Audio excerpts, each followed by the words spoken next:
I'm literally obsessed. I mean, I want to make him famous because who would want to miss out on knowing him? I mean, I'm not just talking about some guy here. I'm talking about God. And when he speaks, I act. His will is my track that I will sprint on until till my feet cannot take the ruggedness of the ground beneath me, which leads me to collapse. But even when I fall, I can be taken to his hospitality, in which I can just spend time watching him put me back together. And it is good. I even go out my way to make sure that there is no distractions that are taking me away from him.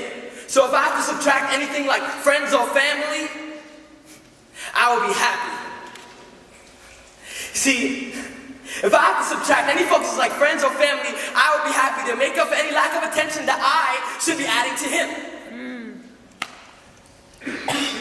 See, because to love him is worth it. And to love him is worth it.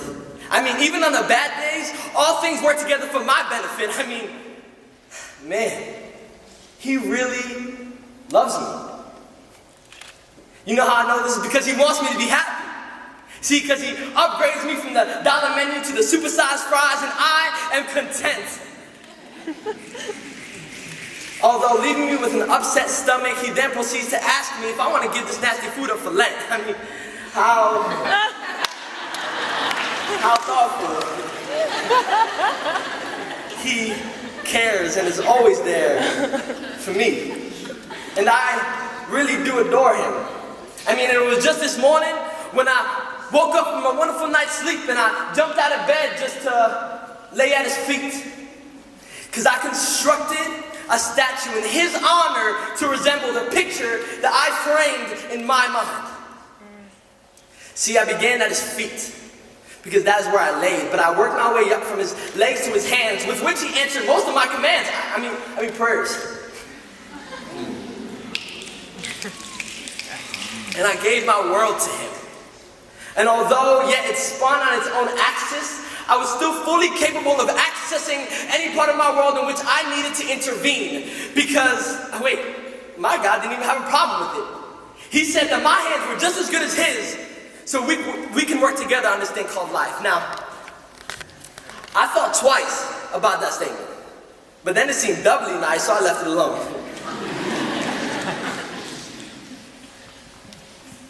I went to finish up this statue of my God and King. And I put the final touches on his facial structure. And this is what came to my surprise. I realized that his real eyes bore a strong resemblance to mine. And so did his cheeks, and so did his mouth. He even had an earring in his left ear like mine.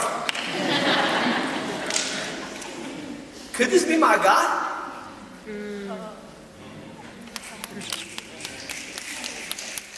With my face? Have I been worshiping me this whole time? Was it my haphazardness that led my happiness to the forefront of what I claimed as God's lavish gifts?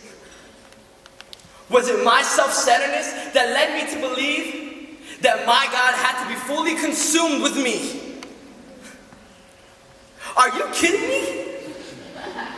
You mean to tell me that these hands have been guided by that face? You mean to tell me that these good things are not God things? And how I think isn't how he thinks? You mean to tell me that I've been too focused on what these hands can do instead of worrying about what these hands can do? Oh. I screwed up. I claim to walk in the power only Yahweh carries now. I just look like a power tool. Let that sink in.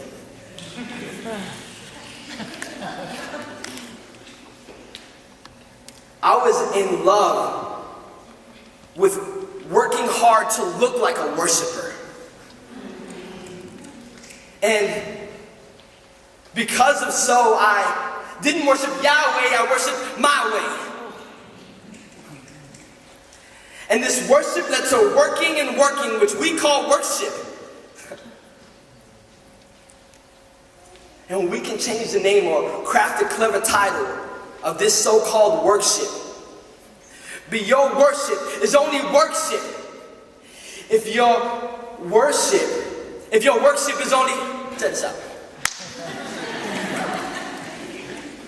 We can change the name or craft a clever title to this thing called worship. But it isn't worship if your worship is only working to ship off glory to your own harbor. God says, we can't own glory. It all belongs to Him. And the only time we can associate ourselves with glory is in the title, glorified dust. So now tell me, who are you to be worshipped?